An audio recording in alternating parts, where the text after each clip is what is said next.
زمانہ آیا ہے بے حجابی کا، عام دیدار یار ہوگا۔ سکوت تھا پردہ دار جس کا، وہ راز اب آشکار ہوگا۔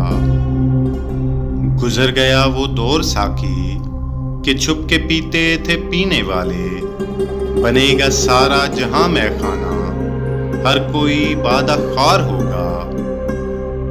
کبھی جو آوارائے جنوں تھے وہ بستیوں میں پھر آ بسیں گے، برہنہ پائی وہی رہے گی مگر نیا خار زار ہوگا۔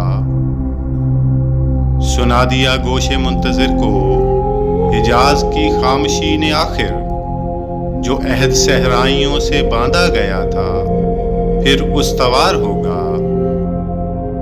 نکل کے صحرا سے جس نے روما کی سلطنت کو الٹ دیا تھا، سنا ہے یہ قدسیوں سے میں نے، وہ شیر پھر ہوشیار ہوگا۔ کیا میرا تذکرہ جو ساقی نے بادہ خاروں کی انجمن میں، تو پیر خانہ سن کے کہنے لگا کہ منہ پھٹ ہے خوار ہوگا۔ دیار مغرب میں رہنے والوں، خدا کی بستی دکان نہیں ہے، کھرا جسے تم سمجھ رہے ہو وہ اب زر کم عیار ہوگا۔ تمہاری تہذیب اپنے خنجر سے آپ ہی خودکشی کرے گی، جو شاخ نازک پہ آشیانہ بنے گا ناپائیدار ہوگا۔ سفینہ برگے گل بنا لے گا قافلہ منہ ناتواں کا، ہزار موجوں کی ہو کشاکش مگر یہ دریا سے پار ہوگا۔ چمن میں لالا دکھاتا پھرتا ہے داغ اپنا کلی کلی کو، یہ جانتا ہے کہ اس دکھاوے سے دل جلوں میں شمار ہوگا۔ جو ایک تھا اے نگاہ تو نے ہزار کر کے ہمیں دکھایا، یہی اگر کیفیت ہے تیری تو پھر کسے اعتبار ہوگا۔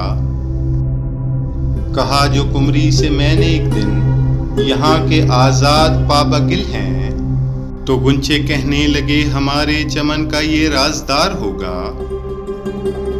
خدا کے عاشق تو ہیں ہزاروں، بنوں میں پھرتے ہیں مارے مارے، میں اس کا بندہ بنوں گا جس کو خدا کے بندوں سے پیار ہوگا۔ یہ رسم بزم فنا ہے اے دل، گناہ ہے جنبش نظر میں، رہے گی کیا آبرو ہماری جو تو یہاں بے قرار ہوگا۔ میں ظلمت شب میں لے کے نکلوں گا اپنے درماندہ کارواں کو، شرر فشاں ہوگی آہ میری، نفس میرا شعلہ بار ہوگا۔ نہیں ہے غیر از نمود کچھ بھی جو مدعا تیری زندگی کا، تو ایک نفس میں جہاں سے مٹنا تجھے مثال شرار ہوگا۔ نہ پوچھ اقبال کا ٹھکانہ، ابھی وہی کیفیت ہے اس کی، کہیں سرے راہ گزار بیٹھا ستم کشے انتظار ہوگا۔